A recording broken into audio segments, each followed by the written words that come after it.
The most valuable intellectual treasure we have is our languages.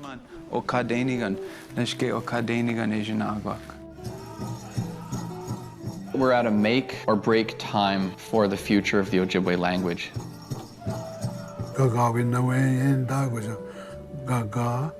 Oh, Gaga. Something that many of us took for granted when we were younger people is now disappearing.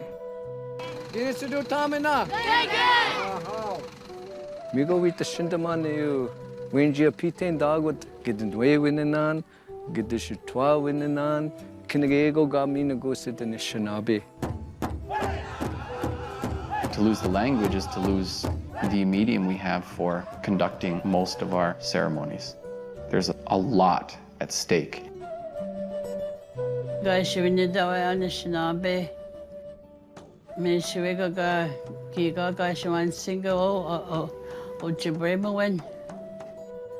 Language is life. We don't call it a language, you know. We live it. It's a living thing. What's really important to understand about Ojibwe language is how it captures the way that Ojibwe people see the world. And it's a treasure. It's every bit as much a treasure as any very, very ancient artifact. Yeah.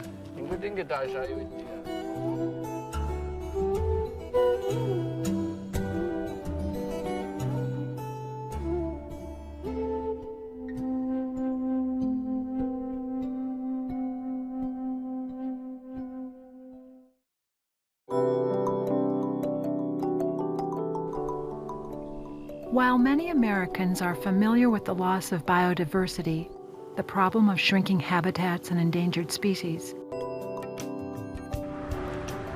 fewer are aware of the accelerating pace of human cultural loss.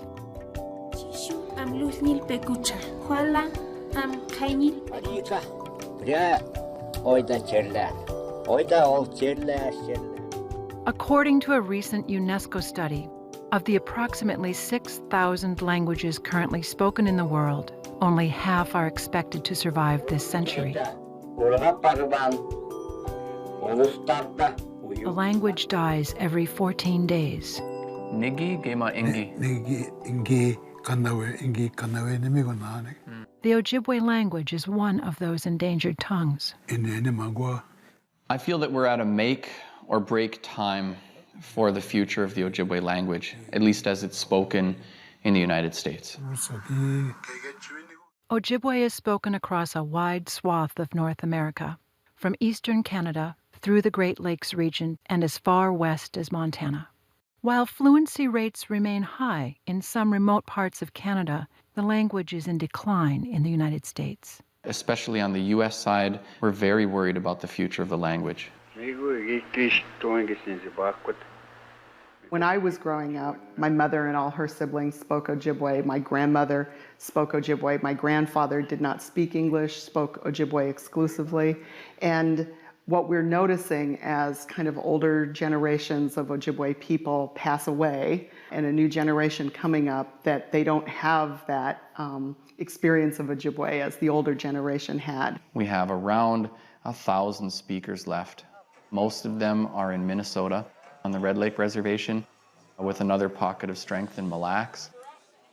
Most people who are functional speakers, I would say, are above 70 years old. So in places you may only have a handful of remaining speakers.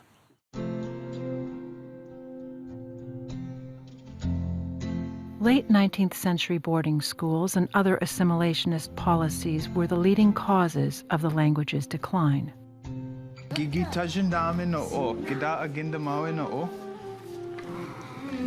But now, proponents of language revitalization are attempting to write a new chapter in the history of Indian education, one filled with hope for the future. A new generation of Ojibwe scholars and educators are racing against time, working with the remaining fluent elders, the so-called first speakers. to preserve Ojibwe language and culture and to produce the next generation of speakers.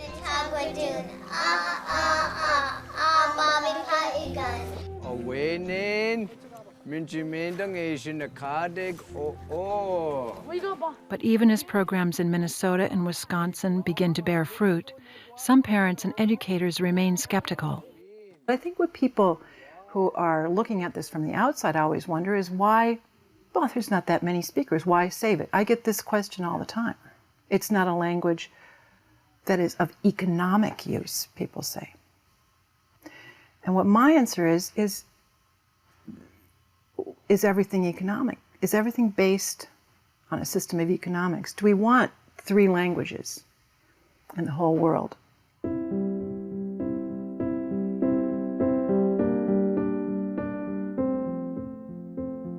Kigawito koninem, oskitsisiak, kishakaganulat kibibian oe, sinutan ochevemowen, kigawinising.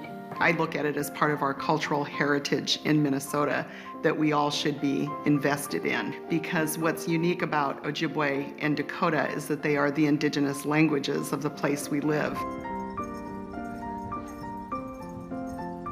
So it makes it very different than Somali, it's different than Swedish, because those are sometimes languages that have been spoken in Minnesota, but they're not the indigenous languages of our region.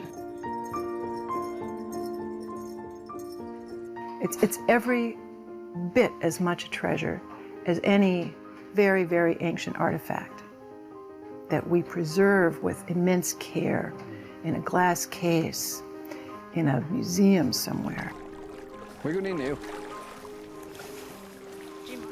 How much more vital is it to have a living, breathing language that tells us how life evolved here on this very continent?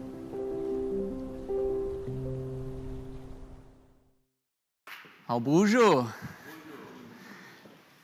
Nindashwin wago shindago migizi indodem minua ngazogasquaji mekagijinakadi ushkonigan wenji bayan.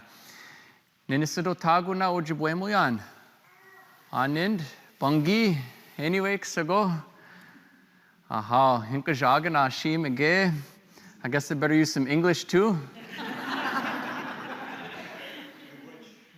But I do have a dream that someday in the future we'll be able to do these sort of things and everyone will be understanding Ojibwe.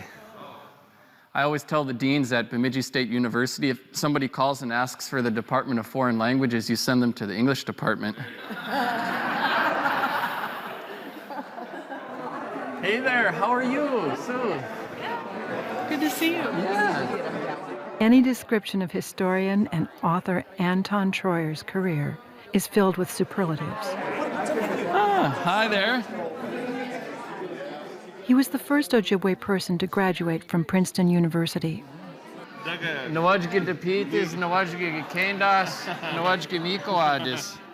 He's learned to speak fluent Ojibwe as an adult, a language that some say is among the most difficult to learn. Aha, miigwech to you. And he's written 8 books, including an historical overview of the Ojibwe in Minnesota, published by the Minnesota Historical Society Press in 2010. There's no school on Monday. You're done on Friday, and then we're hitting the road to go down to Round Lake for lodge. And as if those accomplishments were not enough, he and his wife, Blair, are raising 8 children. Hey, You guys here. If you want to tap, go like this on the edge a little bit. Go right here. I'm actually very comfortable wearing several different hats. Chasing kids around and trying to stop them from killing each other, or talking about more linguistic features of the language, or whatever. A professor of Ojibwe at Bemidji State University in Minnesota, Treuer has embarked on a project to preserve the stories and reminiscences of some of the remaining fluent Ojibwe speakers.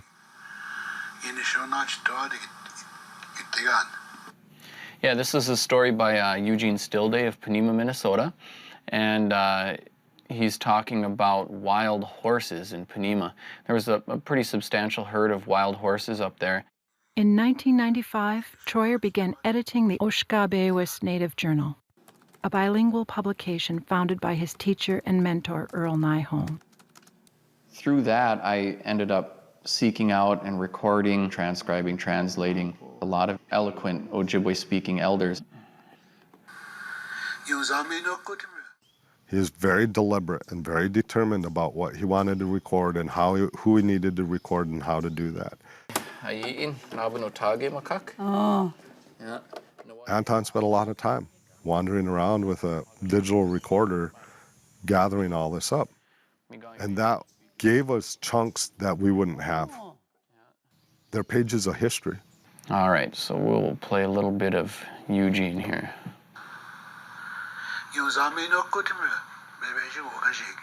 The horses were numerous. They were all over the place.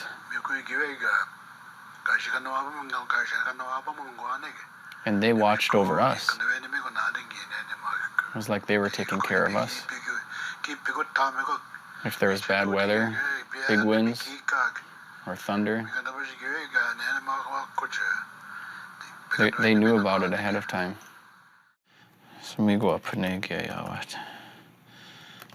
And then to sit down and go through it word by word and translate it so you could have the translation as well.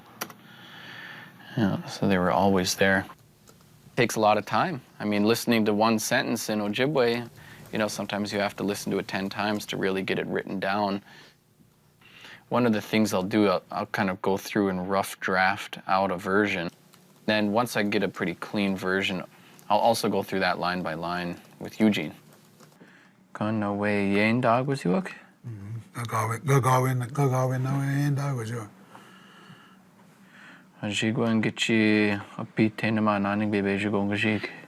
know, this is the difference between, you know, the Leech Lake dialect and the Obashing dialect where I'm from.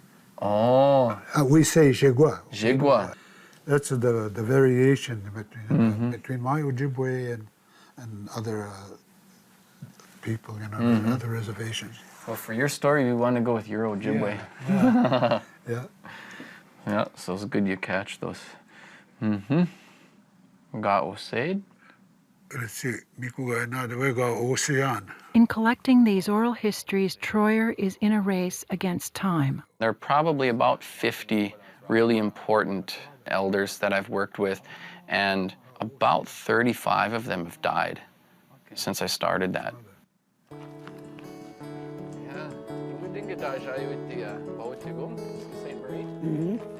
The preservation of these stories is part of Treuer's journey of discovery into his own native roots.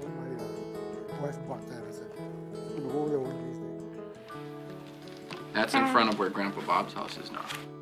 Looking at my childhood, I'd be a pretty unlikely candidate to be doing most of the things that I'm doing today. I had a childhood that was very different from a lot of Native people. My father is an Austrian immigrant and Holocaust survivor.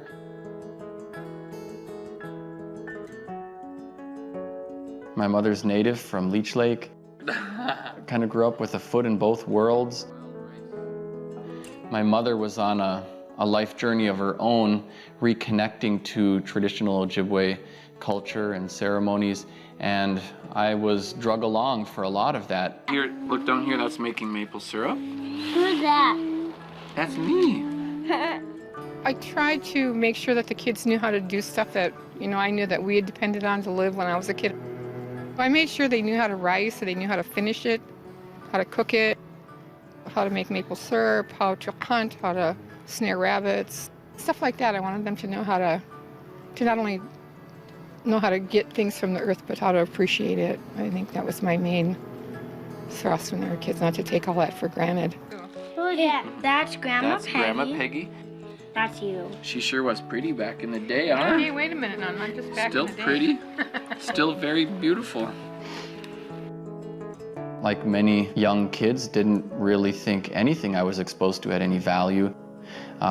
Spent most of my high school years wishing to get out of town, and finally did that. I actually applied to Princeton University. Was the first Ojibwe person ever to go there, and one of 5 Native people when I got there, and that was a very different experience. You hungry? Megan's bringing home Chinese. So Oh, I'll yes, wait for that. they're cooked. The pursuit of excellence runs deep in the Treuer family. Both of Anton's brothers also graduated from Princeton. David Treuer is an award-winning novelist and essayist. Micah is a third-year medical student at the University of Minnesota, Duluth. Their sister, Megan, is an attorney and director of a nonprofit organization that defends tribal members in Leech Lake and White Earth. Anton credits his parents, and his mother in particular. And as soon as I left, I started to see the value of and respect a lot of the things my mother especially had been trying to show me about Ojibwe culture and language and ceremonial life. He came home from college and he stayed with us at home for about a year. He took classes here at BSU. He taped all his lectures and stuff, and then he'd come home and he would be up in his room just playing those tapes. He had everything in my house labeled with the proper Ojibwe word, and within a year he was pretty fluent. It was amazing. One of the most well-known Ojibwe medicine men of the time was a gentleman named Archie Mose. Lived in St. Croix Reservation in Wisconsin, just across the border. And I decided that I would seek him out for advice, counsel, when it was time for me to go through ceremonies, and ended up just stumbling down a life-altering journey with him.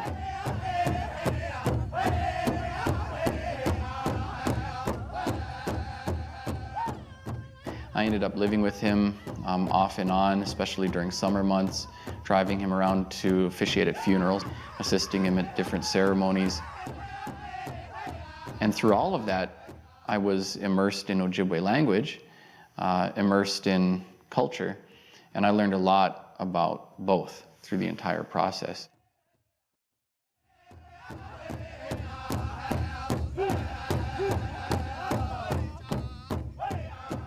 Archie Mose came of age at a time when speaking Ojibwe was a liability. Today's elders are still scarred by their early school experiences. I think the extent of my English at the time I entered school was about 2 or 3 words of hello, goodbye, and whatever, you know. And we were forbidden to speak our language in school. When we went to school, we had braids, and the teachers lined up all the native children, and they cut our braids off. So we went home looking like little Dutch boys, you know. I remember as a little girl, my parents they were required that we either go to church and go to school, or we were forced with the idea that they would come and take us away so they could teach us these things. And this was when all these kids were put in foster homes, and we weren't allowed to speak our language, so we lost our language.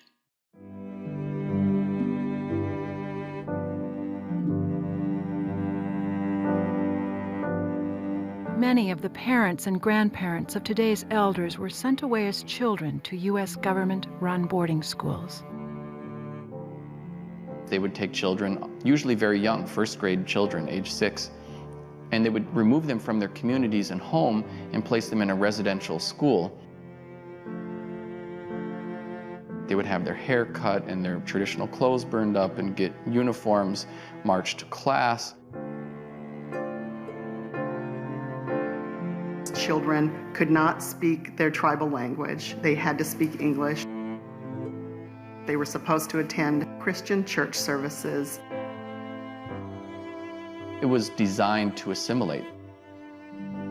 Captain Richard Henry Pratt, the superintendent of the first Indian boarding school in the U.S., said our goal is to kill the Indian in order to save the man.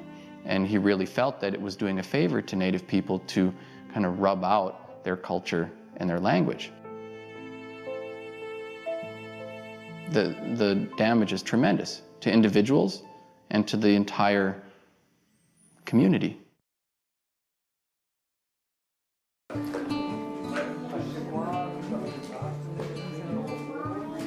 Minagoyak? Unishishin? Gianoki magatuyo.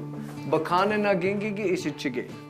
Oh, Bilikain gisper bakadia. Gonna gucken je e yayang omawa dukadaring. Neil Gabo, Kisha tayan kita mada okay na sa gabi ganayin son.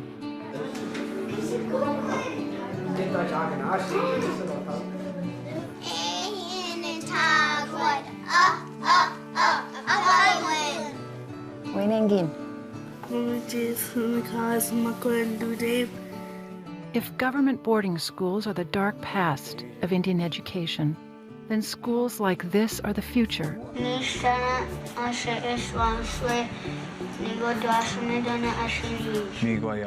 I feel very hopeful. We see the beginning efforts at a significant language revitalization effort ongoing right now. Much of that hope lies with language immersion programs. Immersion schools in Minnesota and Wisconsin were influenced by the success of these programs elsewhere.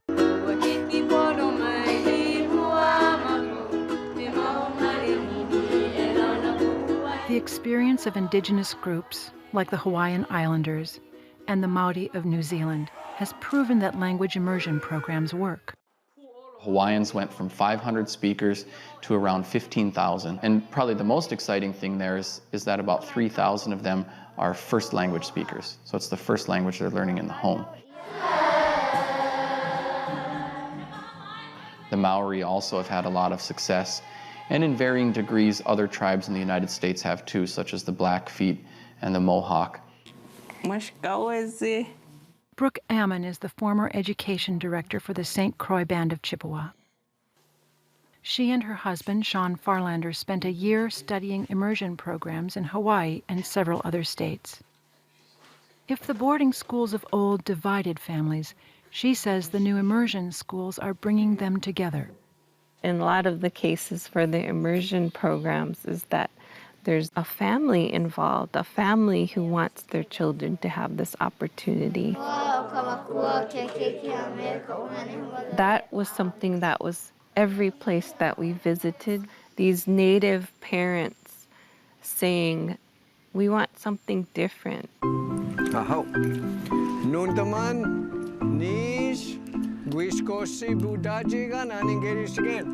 The Nigani School on the Leech Lake Reservation fits the pattern. We kubi duyan. Kita nasabing goji kita we kubi doon minagwayak. It was founded by a team that included Leslie Harper and Adrian Liberty. My son has been in the program from the beginning.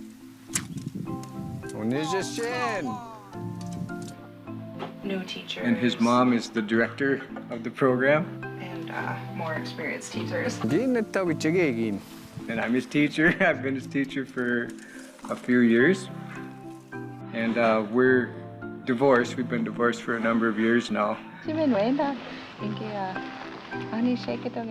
we do the best we can. I think we do pretty good, so I'm actually pretty proud of it.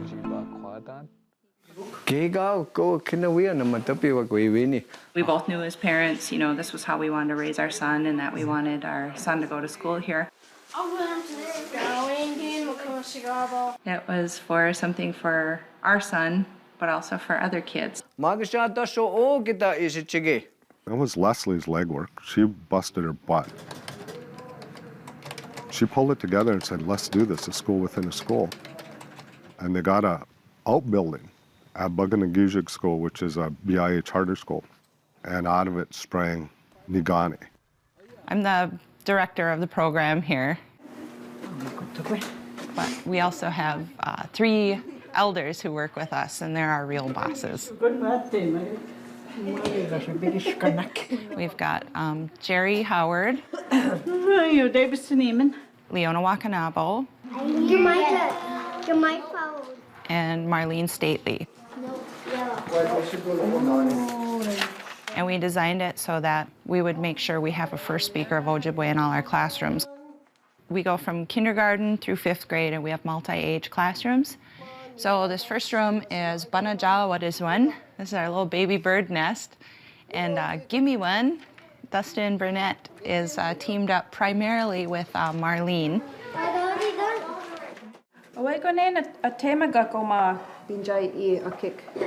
Nenukasi, what is one? That's our grades 2 and 3 classroom. That's our hummingbird nest. Mina? That's Bidabanik, that's Kim Anderson, and she's paired primarily with Leona Wakanabo. And then we've got Ba Pase, what is one? A little woodpecker nest.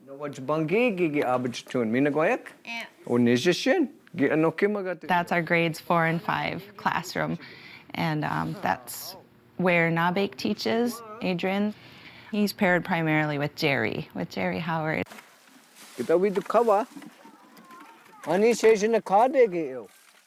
We're just getting to the tail end of our maple sugar, our maple sap run. We've been going out pretty much every day for the last couple of weeks to maple sugar camp. So we made sure that that was like an integral part of curriculum here when we come back and do any of our reading or math or any of our social kind of stuff. I love working with the kids. When you see a student just kind of light up, oh yeah, that's how you say that. Makot, ich bin anin. It's just so worth it because I know what it's like to not know. I know what it's like to not know yourself and have questions and stuff. And I also know what it's like to start having understandings of who you are and who we're meant to be.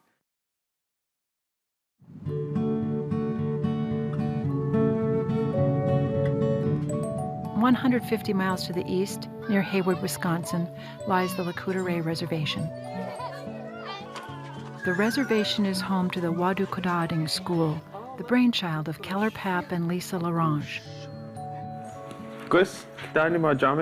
Keller and Lisa are a very similar story to Leslie and Adrian.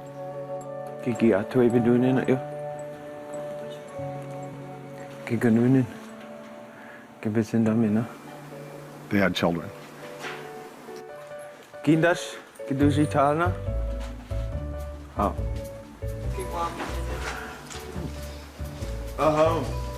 Keller had worked hard in college to try and learn the language, and he didn't want his kids to have to struggle the way he did.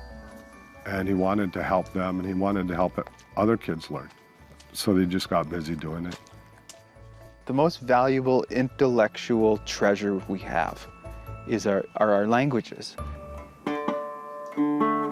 We asked the community, what do you think is important? We talked to elders, and so we began to construct this program that would not only promote Ojibwe language, but also as kind of a regeneration of community-wide well-being.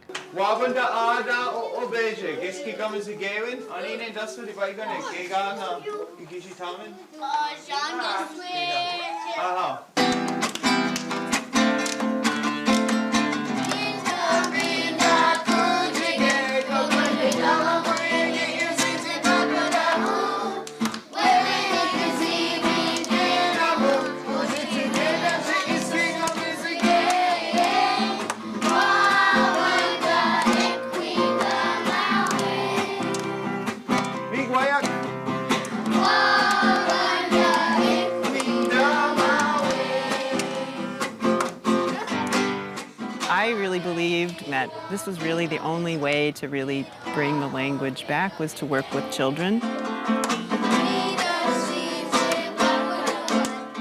We need to have communication skills in Ojibwe and academic skills.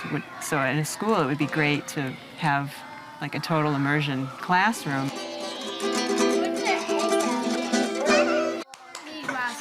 Where'd you get kinderman? Nishtana? Meaning of Asmedana, no what's Medaswe? Nijwasimedana. The driving force behind what we're doing is really focused on this idea of maximizing the exposure that children have for an extended period of time to the language while learning their academic content. Oh,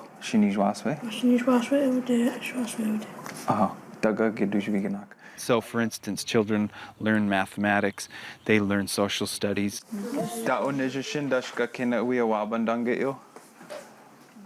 They learn art and music, but it's all done through the medium of the language that they're learning, that they want to speak, or that we want them to speak. There are a lot of models that have been experimented with for language revitalization, and it seems to be that the immersion model is truly the most successful. A lot of research about immersion states that by putting kids in immersion, they will meet or exceed their monolingual peers in their academic content. So they will meet or exceed, but at the same time, the kids are getting their academic content and they're getting another language. There's some real challenges to that model. What they did at Wadukudading. I can tell you what every one of these pieces of paper is. And some significant degree are trying to do at Nigane as well, is meet state-mandated curriculum guidelines in the Ojibwe language. MCA English Language Summative Tests for reading and math next week. And some of the challenges are these.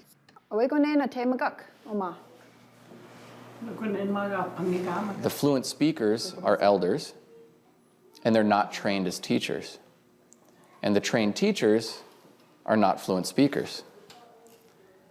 So how do you get that to work?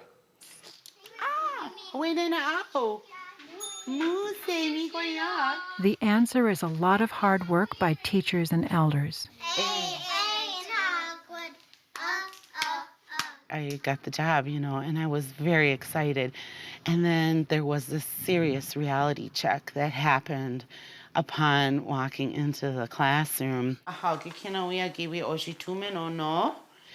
thought, what am I doing? I was so scared. A new teacher, first year teaching, and then speaking in a language that was not my first language. So I did a lot of work at home. It was like writing a script. So I wrote out my script at home, and then I had to check the translations. And then after I got it right, then I had to memorize it. And so it was very daunting. It was a very daunting task. Challenges of learning Ojibwe? Learning Ojibwe. Working with the elders? No. They're great. They're really good. But trying to figure out how to communicate with the elders sometimes, which is something now Bekwa, our lead teacher, is pushing me towards. Instead of going to second language learners who have more language than me, to go to the first language speakers like the elders. I correct a teacher. It's simple. So make sure that he has the correct pronunciations and he understands what he's saying.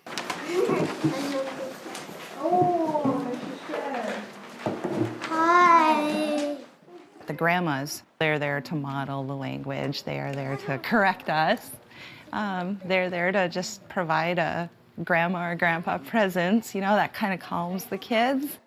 And literally, who's the best teachers but those who have raised our generations, which are our grandmas, So they don't have teaching licensures. That's fine. But how often do they correct me not only with my language, but with my classroom management or the way I'm presenting myself to a child, So. A federal grant reapplication for... The schools really struggled at first. They didn't have much funding. They didn't have people believing in them. The couple of people who were getting it started had to be full-time administrators, full-time teachers, and full-time curriculum developers. And we're sometimes staying only a day or two ahead of the kids in the development of curriculum. Just amazing pressure that they have worked under. I'm working on a solar energy unit for 5th grade science. My job is just to help the teacher write curriculum because we haven't had this grade before, and obviously there are no textbooks that are written in Ojibwe. I really can't do it alone. I mean, when you open up a curriculum, any kind of textbook, you see like 2 pages of names of people who have reviewed it, and so our curriculum process is just me and our elder Rose, who's a fluent speaker. When you have such a small crew of people doing this, you have to be able to do all of those things, and that's what's so amazing about when you look at these teams working on these schools. It's those actual teachers that are informing not just what happens in the classroom, but the policy. They see this need for the materials. They see what's missing, what's necessary. There is just a dearth of material. It's not there. Everything from simple books that have one word per page to much more complicated grammar material.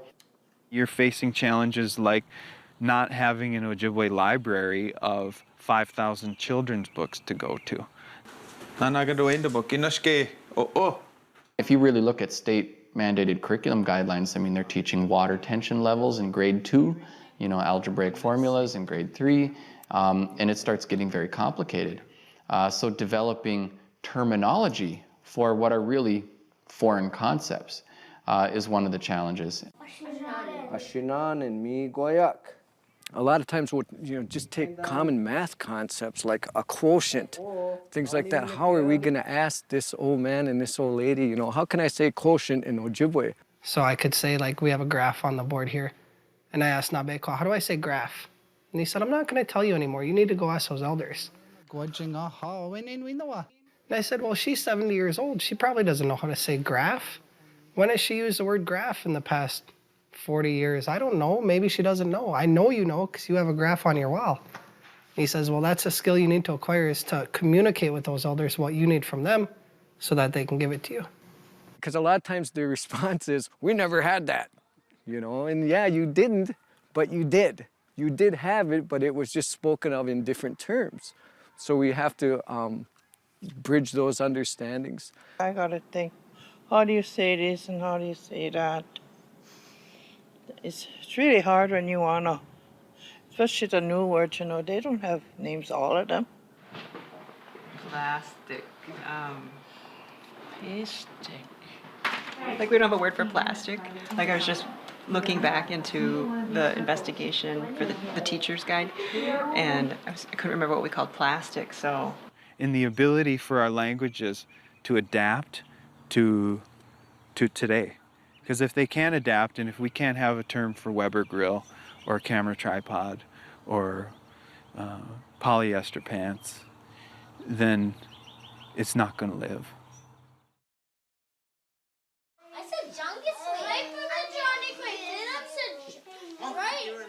Well, I'm Rose Tainter. I'm from the Red Lake Reservation. I was born in Ponemah, Minnesota. I grew up talking Ojibwe. It's no accident that Rose Tainter and Eugene Stillday both grew up here in Ponemah, Minnesota. Located on the Red Lake Reservation, about an hour north of Bemidji, this small community is home to a disproportionately large population of fluent Ojibwe speakers. Well,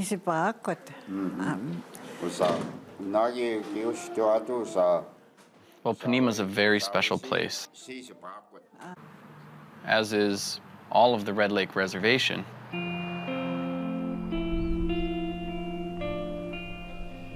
Unlike all of the other reservations in Minnesota, and unlike most in the country, Red Lake has never gone through the process of allotment. So the entire reservation is owned by the tribe. The land's held in what's called federal trust. No individual people own land there. So the concept and relationship that people have to the land is different.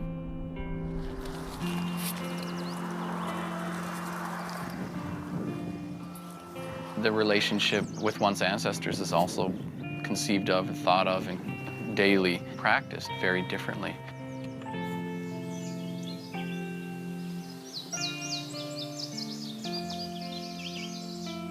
So there are no church burials in Ponemah. Yeah. This is my mother's grave. People bury their dead right in their front yard.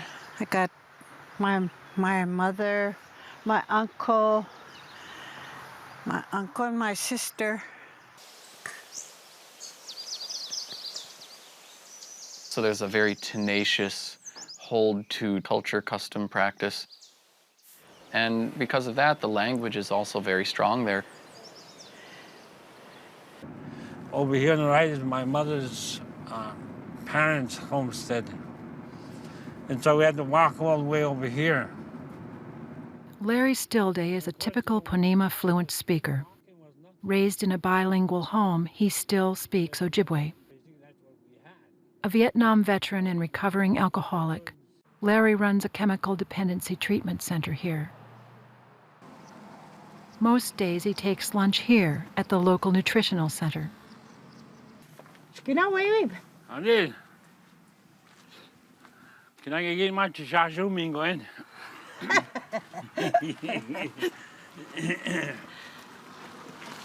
I need to chicken. You can get along into my cookie all pan. Pretty much everybody who's 50 or older is a speaker, which is in far better shape than all of the other Ojibwe communities in the United States. And there's a sense of pride that's very, very evident. You drive into the reservation and there's a sign that says, Ponemah, home of the Ojibwe language.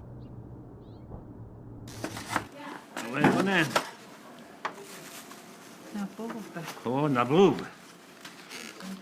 Soup. Naboob, you give me some again.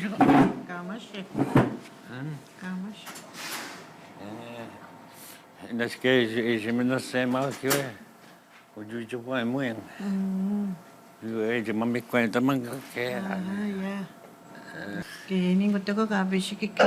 My grandma. Oh. That's the nature of our language. You be quiet, Amin. Good guys, you way, because my guys on that's cool. They're proud of the fact that the language is alive there, and that's a source of pride for everybody, whether they're a speaker or not. They've been going, I've been going.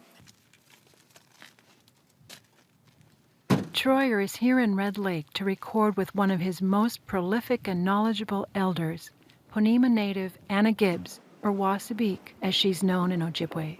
Anna Gibbs is a special lady in many, many ways. People like Anna Gibbs, right? She's from Ponemah, and you've probably heard a lot about her because she's famous for being Anna Gibbs. Wassabeek. Kikaw ananda mina. Gawin na. Oh, Tootie. Ha? Oh. Nemaš kamutan. Chinibwa. Yeah. Yeah. Inka Darwin koi. Uh-huh. This song is coming to me right this minute, but let me sing it before I forget it. Yeah. Yo. I'll just pinch it right on there. Mano. Yeah. Yeah. No. Wabanu niga bidun, wabanu niga bidun, wabanu niga bidun, wabanu niga bidun. Shawanu niga bidun, shawanu niga bidun, shawanu niga bidun, shawanu niga bidun. What that means is that I'm bringing the east, and I'm bringing in the south, and I'm bringing in the west, and I'm bringing in the north. Oh, what? The song just came to me. Well, I'm going to thanking the spirits for showing me that song. Anna is revered for her knowledge of songs and legends, and as a spiritual and ceremonial leader. But her position of respect has been hard-earned. Like many people in the elder generation, she grew up being told by just about everybody that everything she knew had no value. She wasn't good at English. She wasn't good at writing or reading. She heard that from her peers when she went to school in Red Lake. She heard that every time she went off the reservation, distrusted, undervalued. Good Indians were the ones, who wore suits and ties and sort of got ahead. Who could negotiate with the BIA. I mean, those were who went to church. But short, strange, pretty much monolingual Ojibwe speakers who didn't have any marketable skills, they weren't considered important people. And what's so interesting is that now things have changed. She is the one who is a treasure now, right? People want to know what she knows about ceremony, about language, and so on.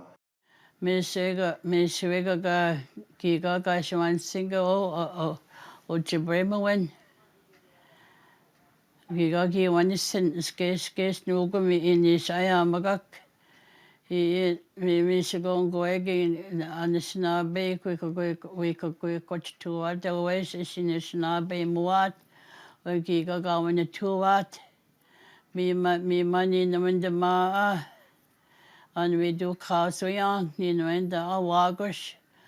Always in use a big goddamn me go. He's a young man, he does a lot of things. It means a lot, I think, to people like Anna, to have younger people who've gone to college, who have all these markers of success, to humble themselves and ask her for her help. Because she's the one, in their opinion, who's the success. Because she's held on to so much.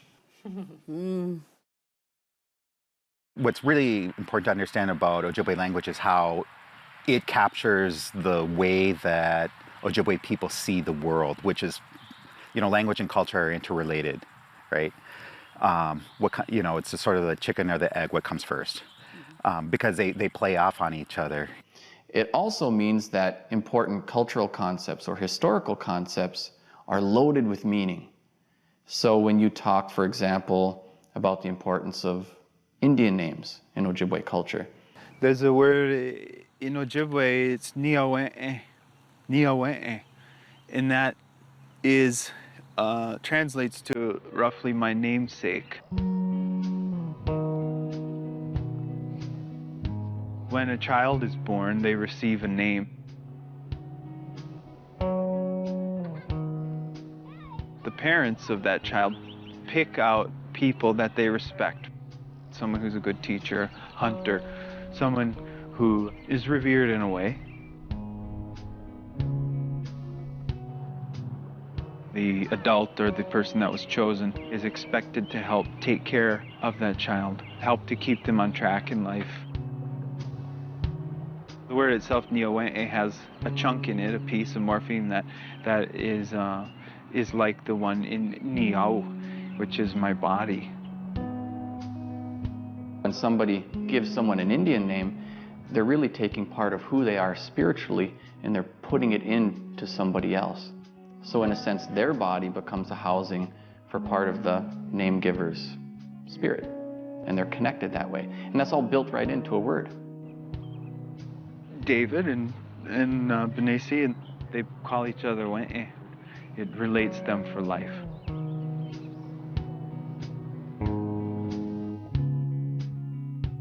The same thing is true for many, many other important cultural concepts.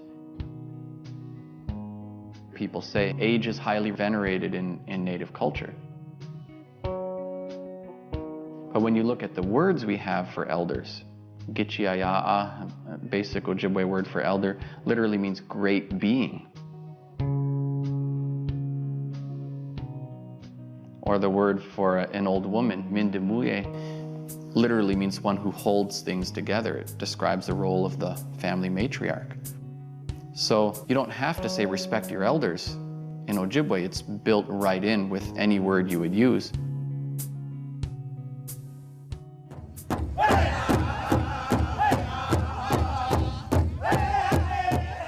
The language holds the meanings that make cultural concepts obvious.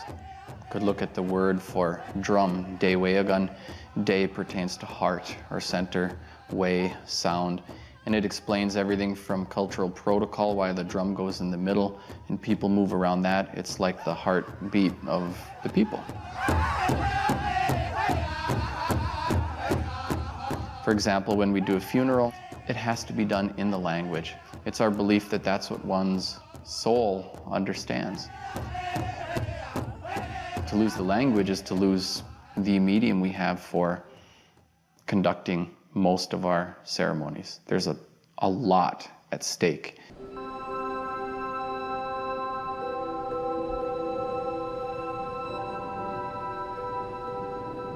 One of the things that I was taught is, Earth is created first,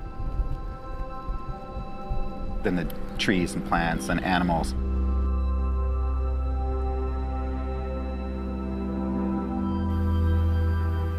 And we're put here after, and everything in that order sort of depends on what comes before.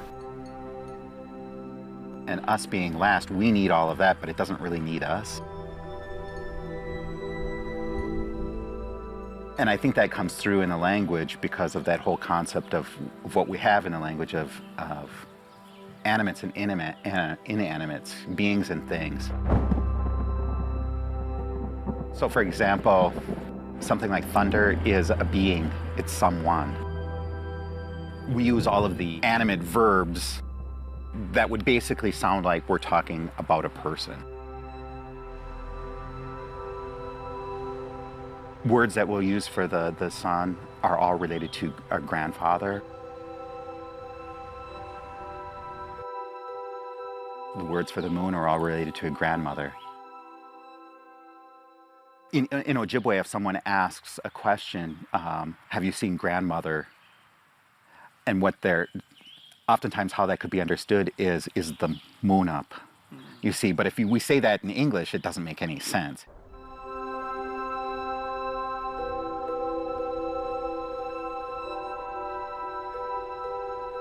And I think that's the biggest thing to understand about the difference in our language, because it's a completely different way of looking at the world.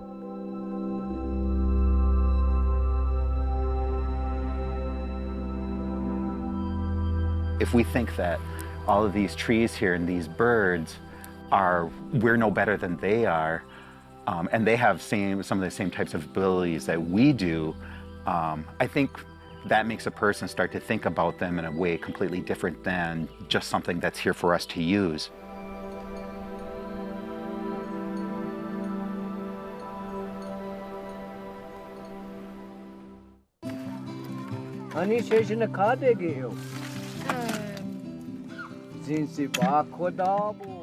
I love working with the kids. To see our elders kind of look at our children and beam with pride and just, wow, they understand what I'm saying.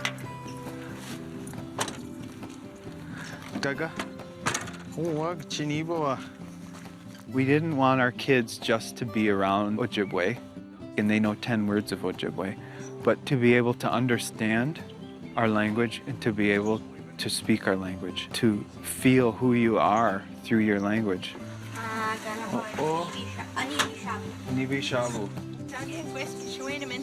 It's his first language. He speaks Ojibwe.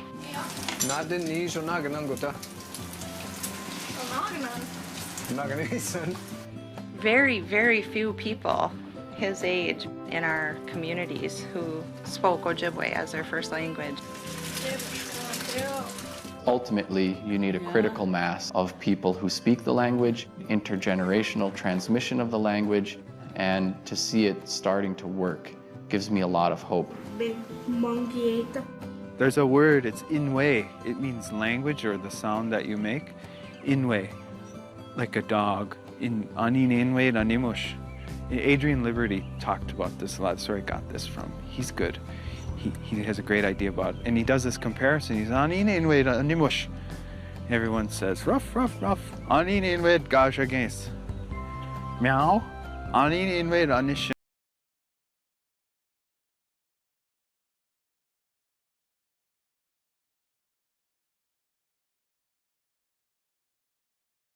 In Dinwewin. Mio and Tagozid and Shinabe. And so that is what we believe. That's really what we're after, because in the Anishinaabe people, we have a gift for the world. Like every people that has been put here, we all have something to contribute. What we're really coming to understand is we have very valuable things for the world to use.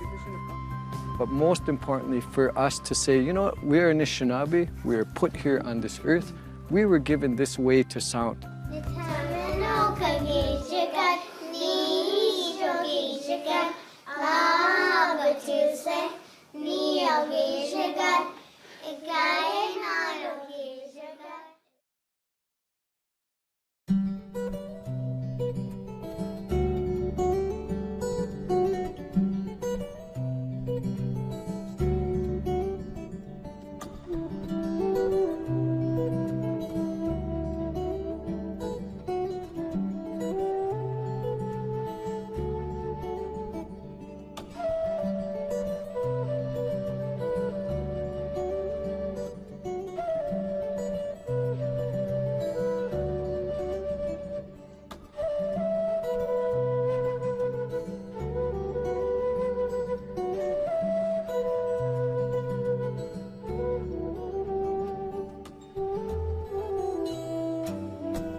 Major funding for First Speakers Restoring the Ojibwe Language was provided by the State Arts and Cultural Heritage Fund and the citizens of Minnesota. Additional support was provided by the Minnesota Historical and Cultural Grants through the Minnesota Historical Society.